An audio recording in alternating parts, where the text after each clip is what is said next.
Ladies and gentlemen, this is the narrative according to Afra we want to change. She has painted a picture, even though I'm still not very clear yet. So probably to bring clarity to myself and to probably some of you here, it gives me great pleasure at this point to invite to the podium the CEO, the Group CEO of Ethiopian Airlines, Mr. Mesfin Bekele, who would come and hold a conversation with me to see if we can unpack some of the elements around the narrative we want to change. So ladies and gentlemen, as I said, we're running into turbulence. Fasten your seatbelts, but relax and enjoy the next 40 minutes with us. Thank you.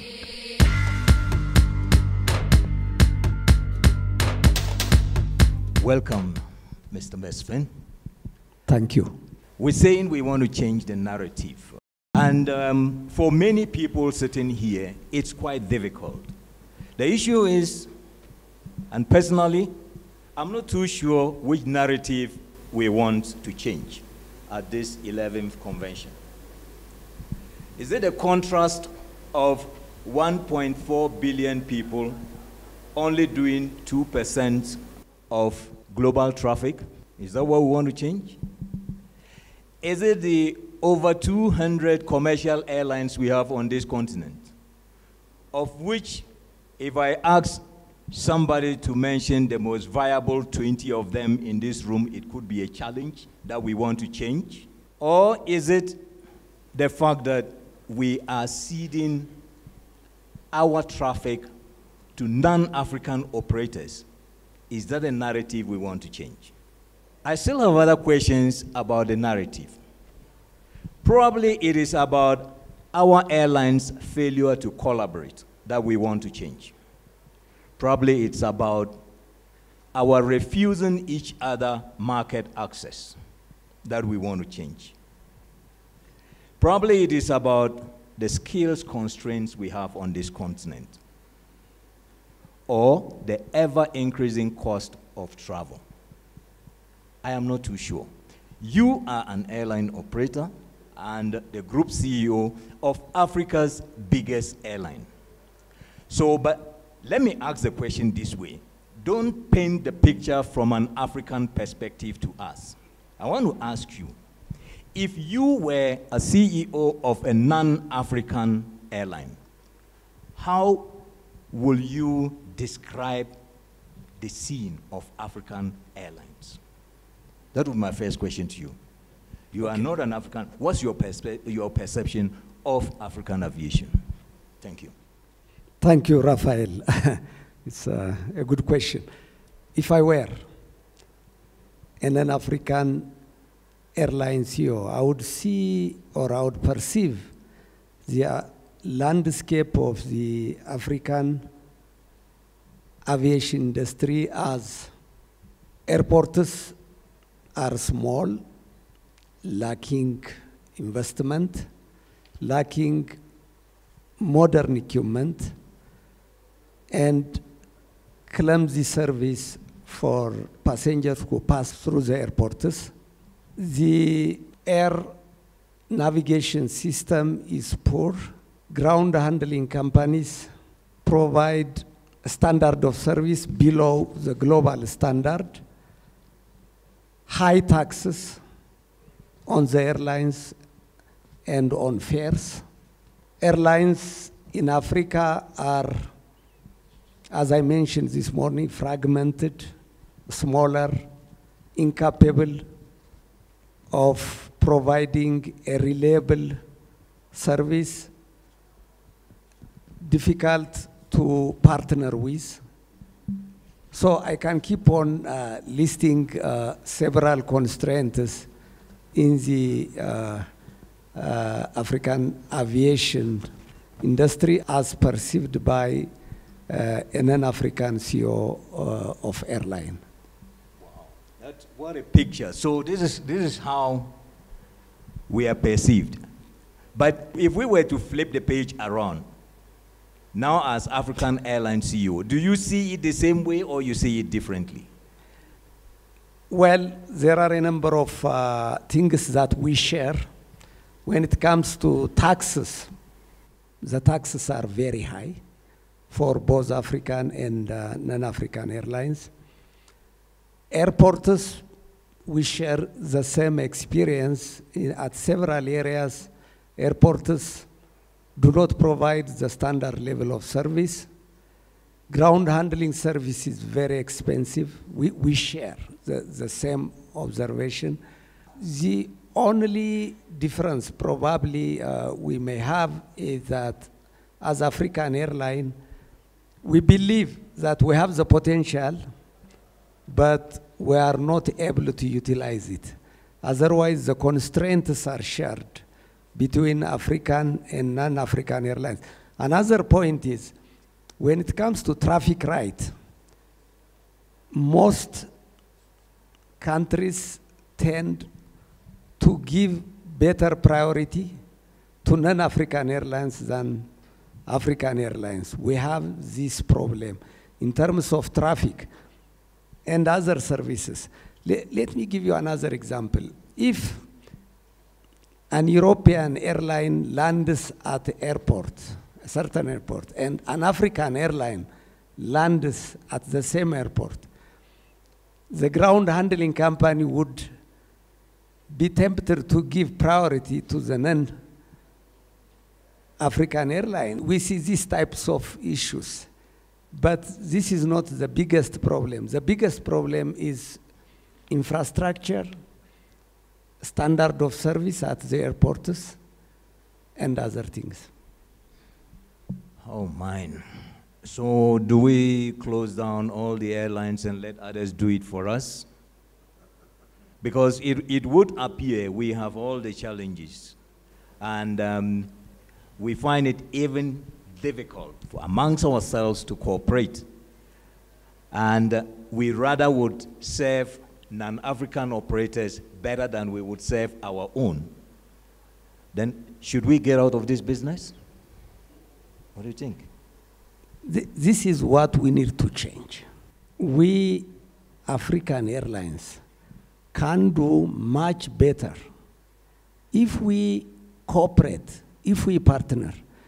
We understand we have constraints in terms of financing, in terms of airline management capability.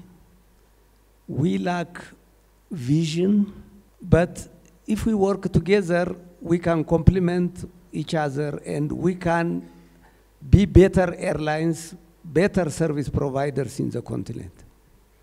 Working together, what a term. Is there something like that in African aviation vocabulary? I think it's one of the most difficult things to ever do. We're sitting here as buddies, we all run airlines, and we see outside of the continents, airlines are working together very efficiently, serving their markets very well, but on the continent, it's always a pain in the wrong place if it comes to collaboration. So let's look at it differently. So I'll ask my next question. You know, in this business, I have heard over and over that small is not beautiful. But I have also seen on the African continent that some small airlines are successful, and some big airlines are not as successful. So what would you say drives success in this business? Size matters. Well, each category of size has its own benefits and disadvantages.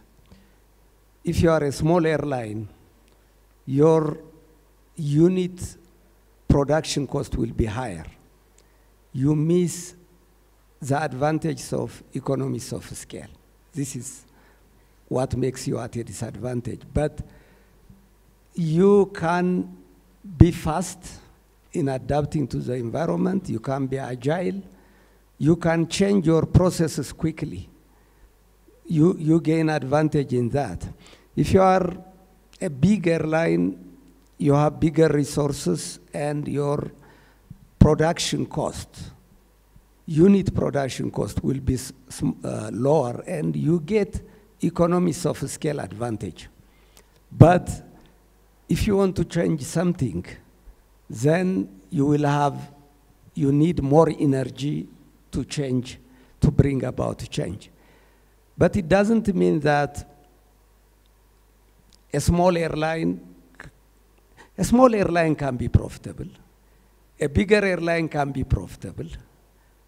What matters is having the right strategy, the right leadership, and the right execution capacity within the airline. Just on that, if I can just interject on the fact of strategy, it just dovetails into the next point I just wanted us to look at.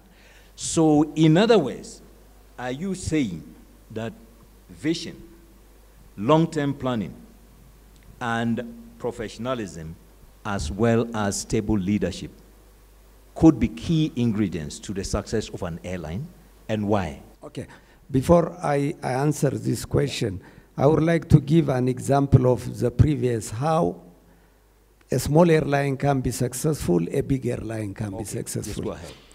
In Africa, we know today that the biggest airline is Ethiopian Airlines. I'm sure you have observed that Ethiopian Airlines is a successful airline, growing, still growing, and making profit. Let me take you to Askai. Askai relatively is a small airline, having 12 aircraft, growing to reach to 15 aircraft this year. They have been profitable for the last 2 years.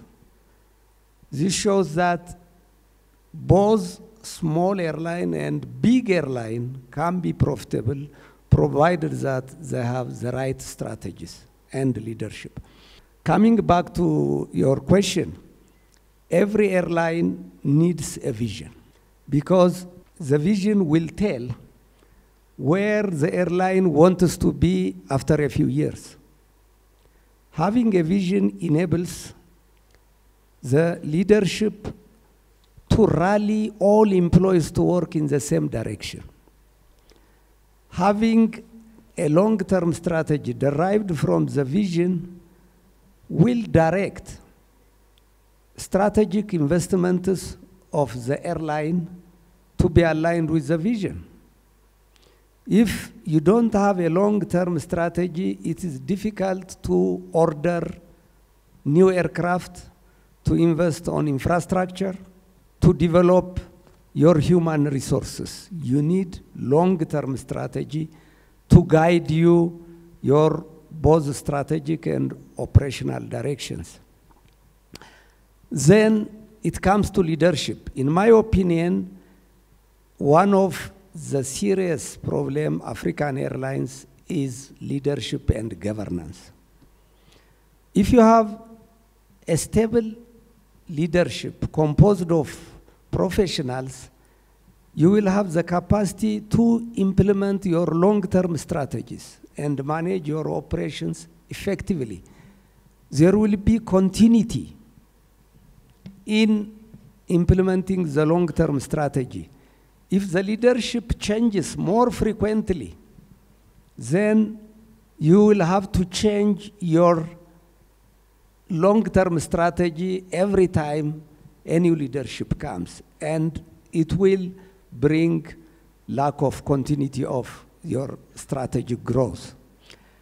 Just example, Ethiopian Airlines started to achieve fast growth after it developed a 5-year strategy in 2005, which we called Vision 2010. When that was over, we developed and implemented a 15-year strategy, which we called Vision 2025. It helped us in our strategic growth, in our fleet modernization strategy, in all the infrastructure developments that we have made during the last several years. Now we are following the other Vision 2035, another long-term strategy, and all employees know, all management personnel know, we always follow these long-term strategies. But a word of caution. Some of you may argue that the business environment is changing so fast. It is unpredictable. So how can an airline have a long-term strategy in this fast-changing world? Look, the long-term strategy and vision will guide you in overall direction. Otherwise, it has to be adapted, continuously adapted with the changing environment. So if African airlines have to be successful, we recommend that you develop a vision, a long-term strategy, and if possible, try to maintain stability of your leadership. Thank you. Thank you very much. Let me just clarify here about vision. I'm not too sure. Are we talking about vision being the dream that you have, the goal that you, long-term goal, the aspirational goal that you have for the airline, or that fine, nice statement printed in good characters in bold and pasted around the office that nobody even remembers? Which of the vision are you talking about? I'm sure all the airlines sitting here have visions, but I'm sure probably half of us would not actually be able to recite our vision statement. So I'm not too sure whether, are we talking about what is on the wall, or we're talking about what actually should be embedded in the mind of every employee of the organization where we are headed? Which one are we talking about? It's important. Many companies, not only airlines, have vision statements. But what I am referring to is your vision should tell you where you want to be after a few years. It should be achievable. It should be stretched but achievable. But what is more important is that it has to be adequately communicated to all employees of the company, owned by employees, and it has to be communicated consistently, and your decisions will be aligned, always aligned with the vision and the long-term plan of the company. If you are not following it up, nobody will follow it up. You have to reinforce it among the management, among employees at all times. Let me tell you what we did when we developed Vision 2010. After the board of management and the leadership endorsed it, there were repeated meetings to communicate that to employees. That was not enough. We had to communicate that to all stakeholders, even the Ethiopian Civil Aviation Authority, to other stakeholders who are expected to support the airline. And we had to collect feedback and revalidate the vision and the long-term strategy. So communication to employees and getting their buy-in is very, very important for you to be successful. Oh, so it's not just only a leadership thing, it must flow across the entire organization. Yes. Okay, good. Now let's look at it this way. We are, as an industry, pushing for the implementation of the single African air transport market. We want Africa to be one market. Now, with the picture you have painted, with our airlines not working very much closely together, with the small size, with the high cost of operations and all the challenges that we have bedeviling us, do you think we are at the right point of opening up the market, or we are ahead of ourselves? Okay. SATM provides liberalized airspace for airlines to fly wherever they see market opportunities. African Continental Free Trade Agreement creates the business for airlines to fly to several areas. Even if an airline gets a traffic right, it doesn't mean that it will fly everywhere. There should be business. There should be people who want the air transport service. There should be goods to be transported. And the market will be created by African Continental Free Trade Agreement. The two go hand in hand.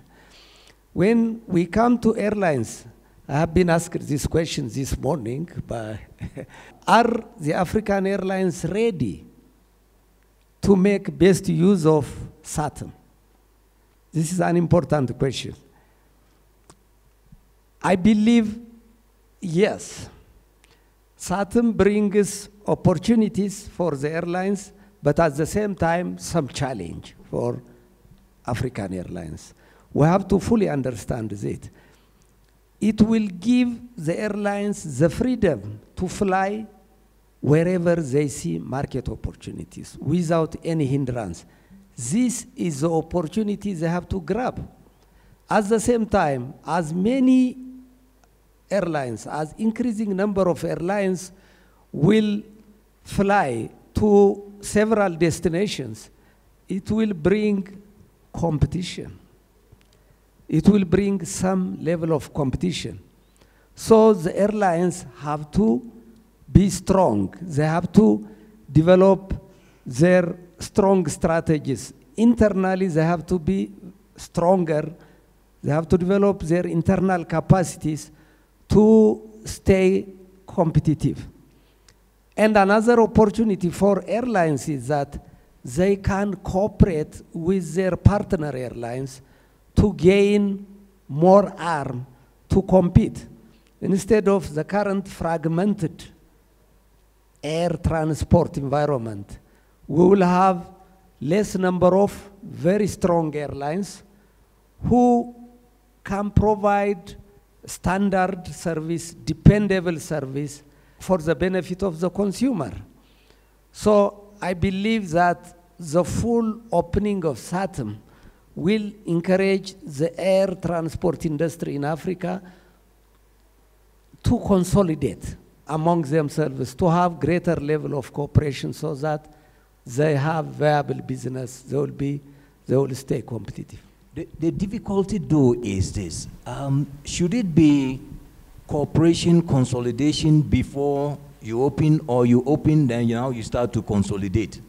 Because you might be overtaken by events. Okay. Airlines can enhance their cooperation even before SATM. That is possible. And we are witnessing that we are doing this. If you take Ethiopian Airlines, it is cooperating with several African airlines at different levels. I'll come to the Ethiopian Airlines Corporation shortly. Yeah. What I mean, generally, Africa. I will not go into the details, yes. But what I mean is the cooperation can start today, but it doesn't have to wait until SATM is implemented. At the same time, SATM will encourage airlines, because of certain level of competition, it will encourage the airlines to partner more, to share their resources, and to go for a greater level of partnership and cooperation. So if I were to ask a more direct question, so we've been talking about cooperation for years, but in most cases, we are not even seeing the simplest form of cooperation, which is just interlining. We're not seeing it among many African airlines. So how do we fix the problem of African Airlines cooperation? What are your thoughts? What do you think we can do? Okay. For cooperation to work, first, there should be trust among African airlines. There should be a belief that we will benefit if we work together. That's very fundamental. Probably before trust, what African airlines have to believe is that if we are together, we can benefit more.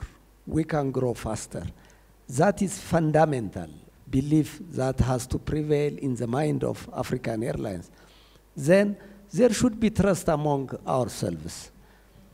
I see that some airlines think, if I partner with Ethiopian Airlines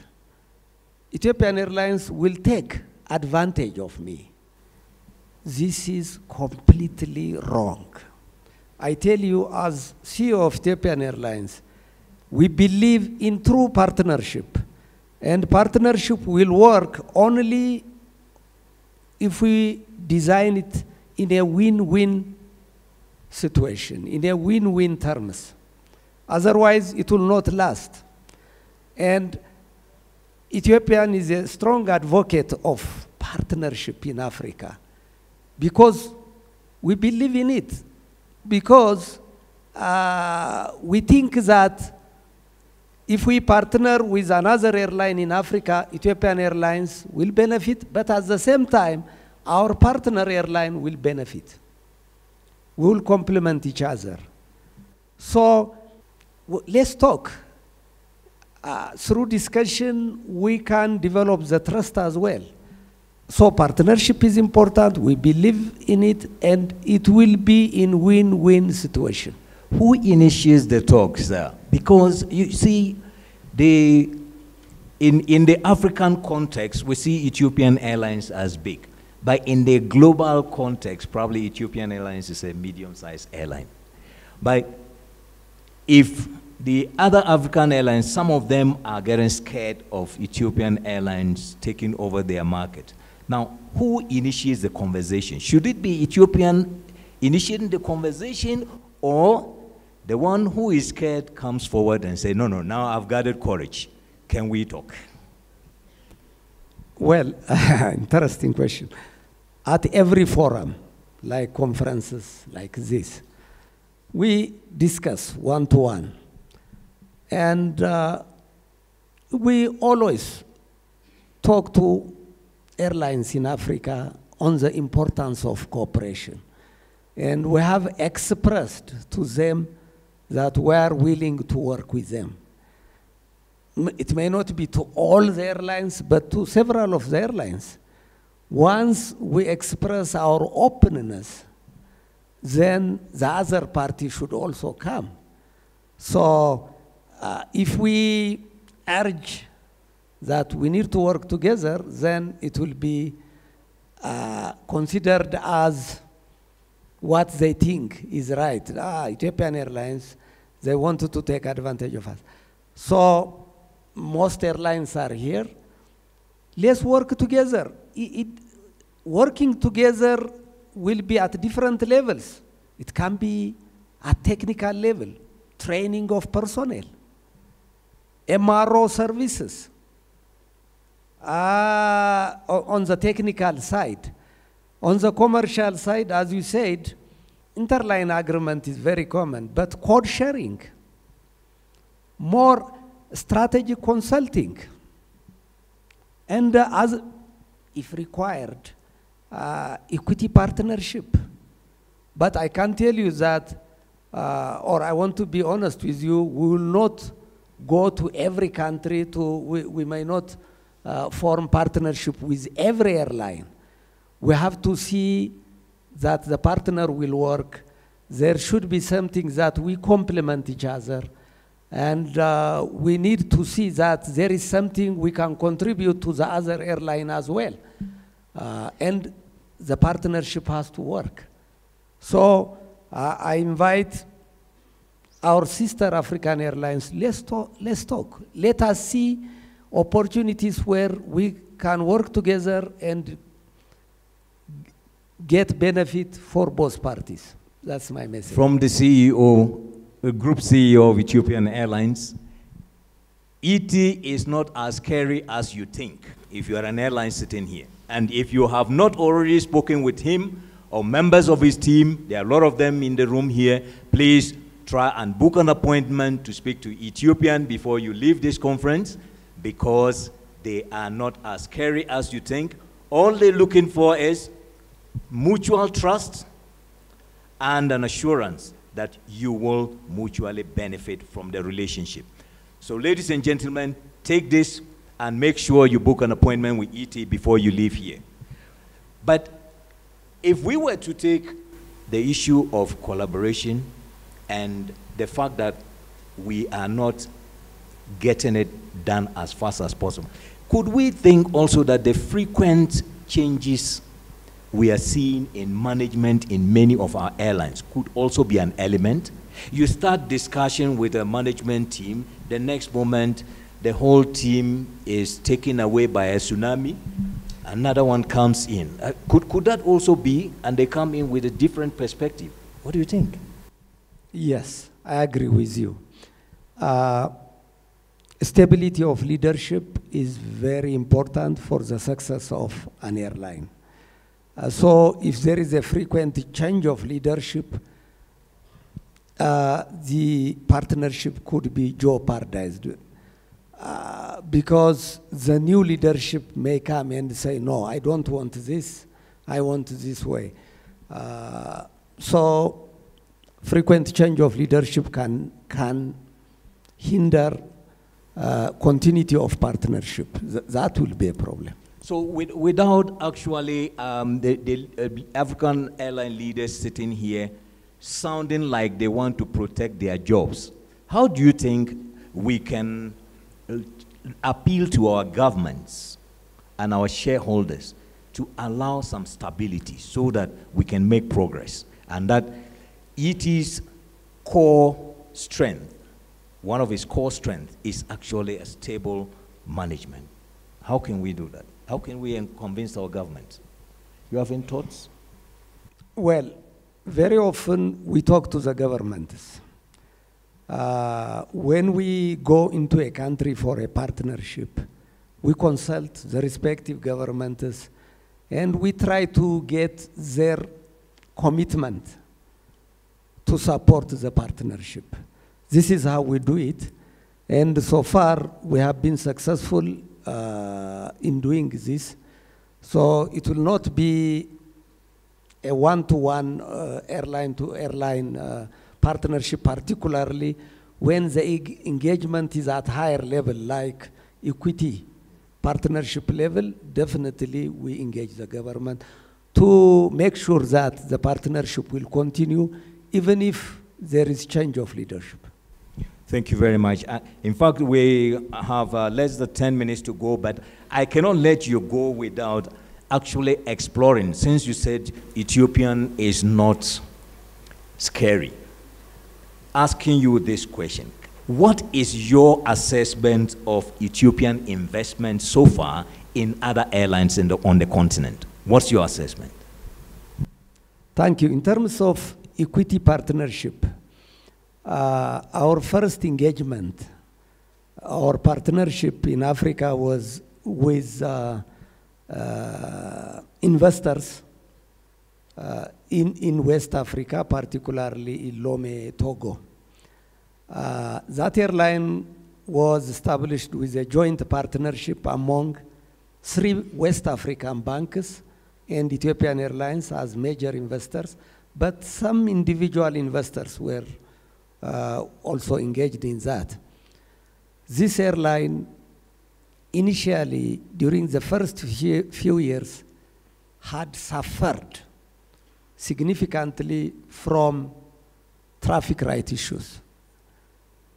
The airline brought aircraft to Lome, but most West African countries were not allowing it to fly. So it made heavy loss.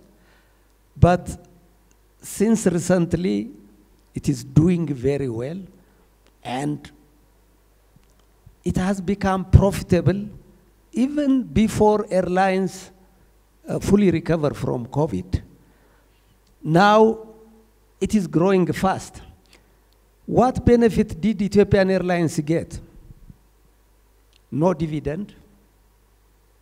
When we partner with other airlines in Africa, the number one benefit we expect is just cooperation, not dividend, no profit.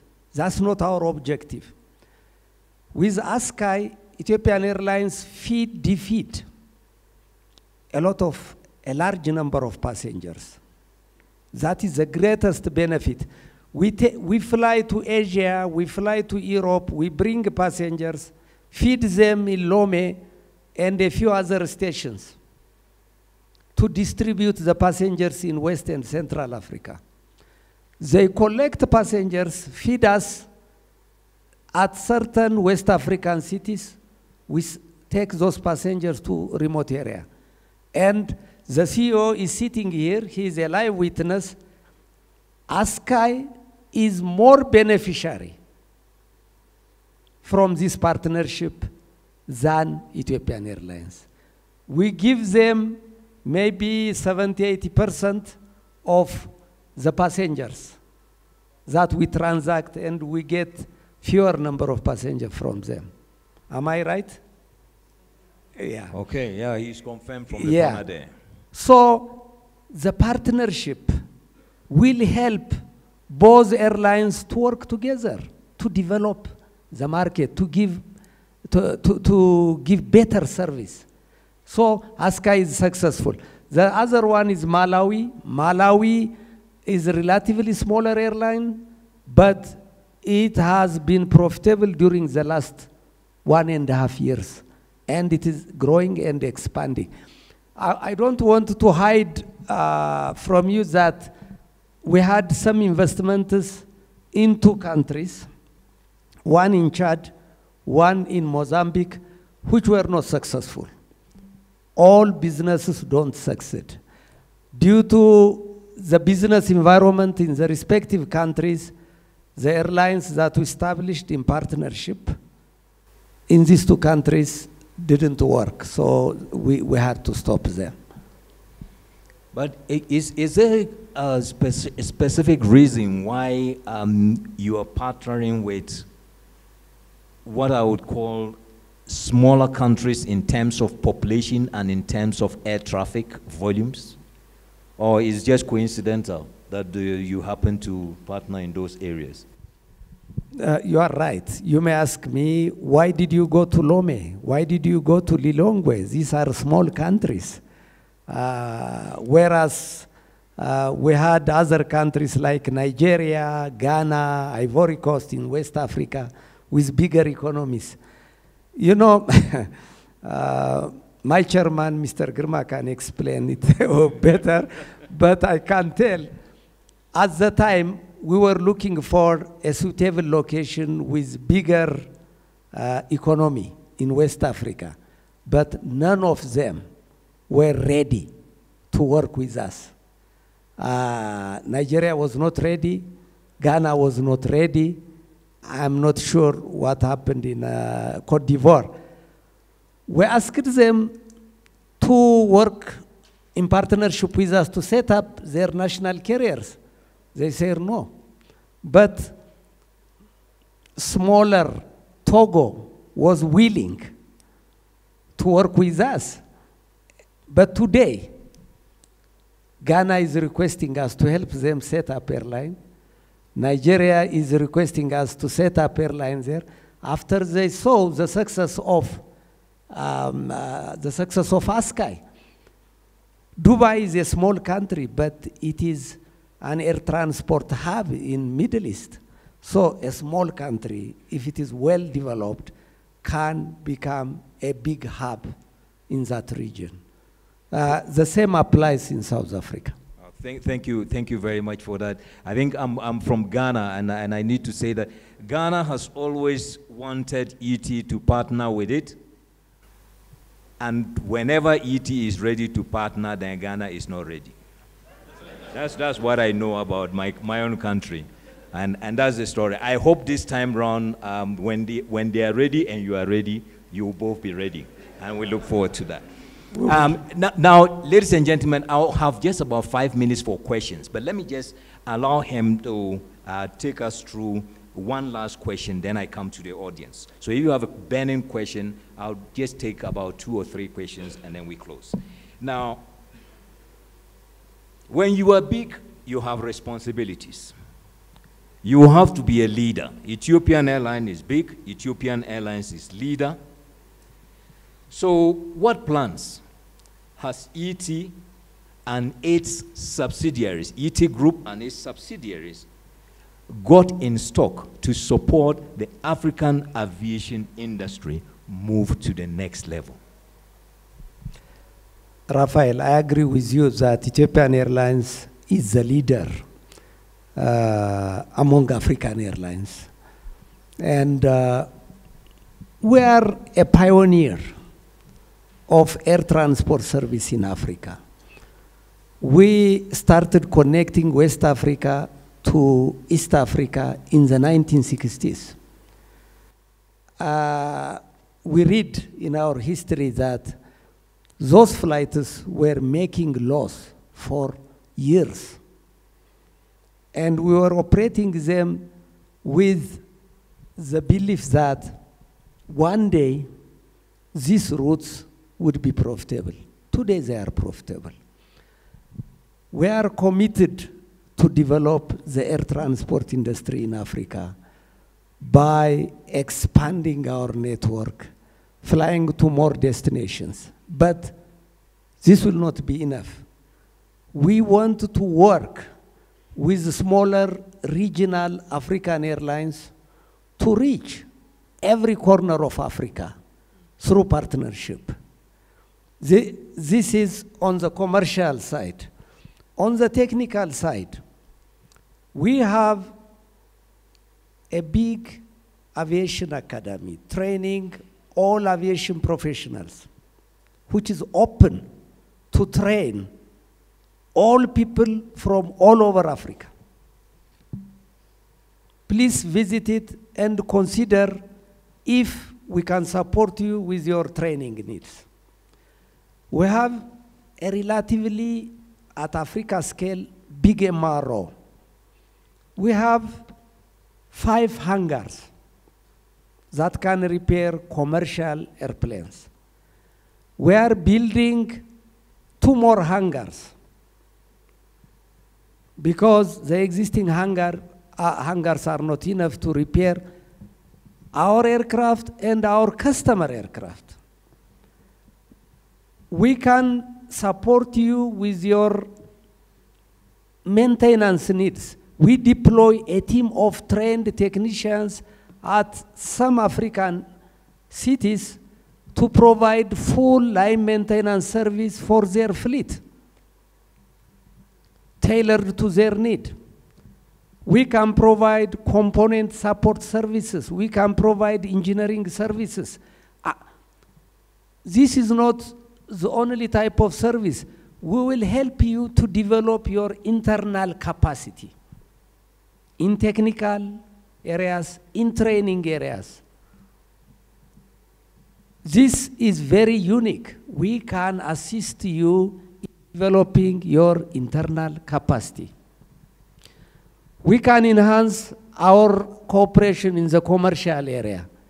So we are willing to work with you as part of our mission to develop or to play our role in the development of the aviation sector in Africa.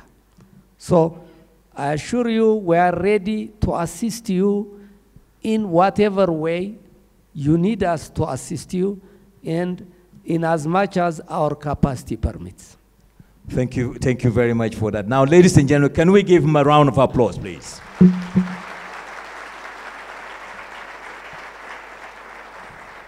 Now, if there are 2 or at most 3 burning questions, but straight to the point. Anjorin, former Air Afrique executive, former Boeing executive. Remembering my Air Afrique time, I realized that 60 to 70% of our cost purchases, and I don't know if it's you have the same proportion. So there's services that you purchase from others. So if 60 to 70% of your costs are external to you, doesn't it make sense to come together to develop that purchasing capability to have better cost? And what is Ethiopian doing in that area? Thank you. Thank you very much.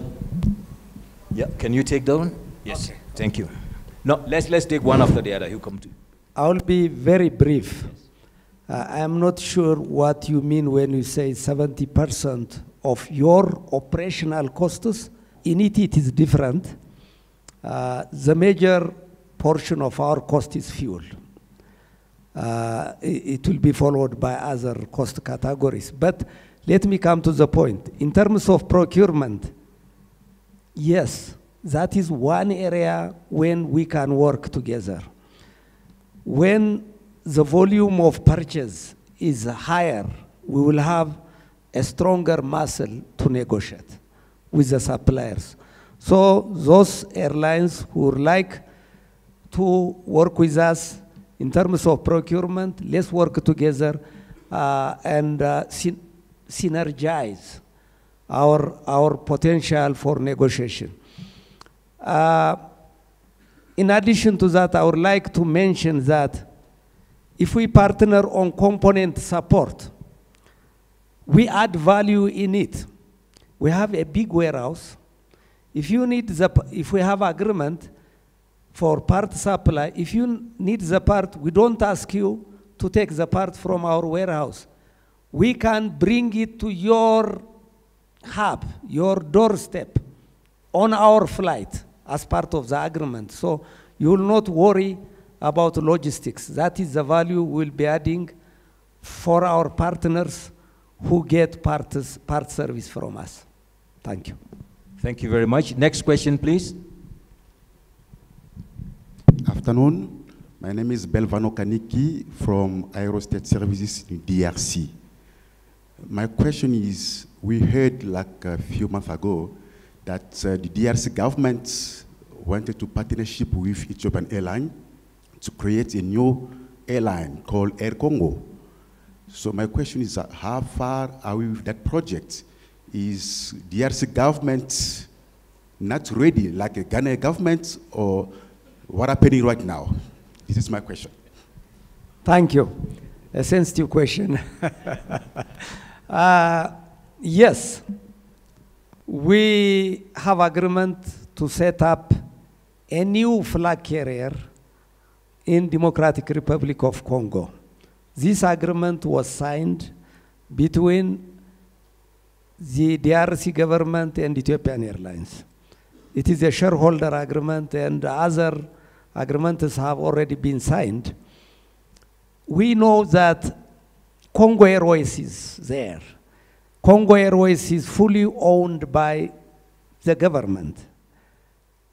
So, but the government is not satisfied with the services provided by DRC. That is why the Congo government wants us to engage Ethiopian Airlines as a partner.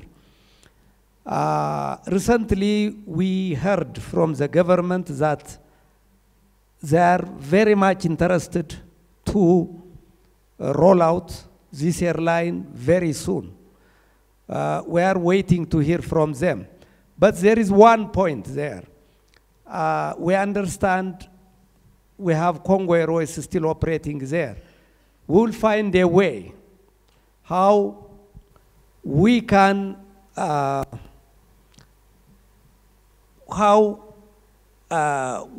integrate the new airline with Congo Airways. We will have to discuss that. We will probably transfer several of your employees to the new airline and capitalize on the new airline. We may have to transfer your assets so that Congo Airways become built within Air Congo. So that is where we are now. Thank you. Thank you very much. Last question. Please be brief. Good afternoon. Garrett Webster with Africa Accessible. What value do you see in connecting the diaspora to Africa's efforts to improve the aviation industry? I know Ethiopian Airlines is going to Atlanta soon. There's value in the tourism and cargo, but also possibly in attracting professionals that have worked for other non-African airlines and have different expertise and capacity and can pass that on or partner. Okay, if I understood the question adequately, one of the areas where African aviation has a problem is getting skilled and experienced aviation professionals. Many airlines have shortage of pilots, technicians. And another critical problem is leadership within Africa.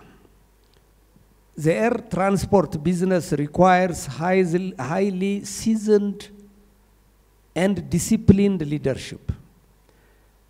The diaspora can come and work with us.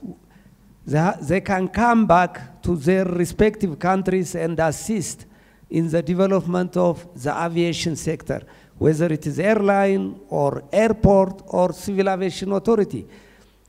Most civil aviation authorities are starved with competent professionals. If the diaspora is willing to come back and work for their respective countries or for their continents, we welcome them. We will absorb them.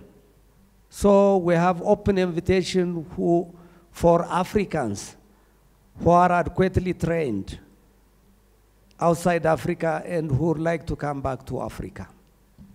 Thank you very much. So just before we conclude, if you can just give us your parting shot, because I wouldn't want to spoil the flavor by attempting to summarize what you said. Just give us a few parting takeaways so that if anybody hasn't had anything at all up till now, he can take that one away. Thank you. Okay, my last message is that we all agree the African air transport industry is underdeveloped. Africa is a developing continent. Africa has a big resource in terms of natural resources and young people who can be trained and utilized in the overall development of Africa. Air transport is a catalyst, an engine for the economic development of Africa. We have to change the industry, and we can change it. We understand we have obstacles of different nature, but we have to struggle to change this. We have to work together. AFRA is our representative, our coordinator, our leader in Africa. We can work with AFRA, but at the same time, we, as airlines, we can work together to change this. It may take some time, but we can be there to reach where African aviation plays its role in the global air transport industry and in the overall efforts being made to develop the African continent. Thank you. Thank you very much, ladies and gentlemen. Round of applause. Thank you, Mr. Ato Mesfin.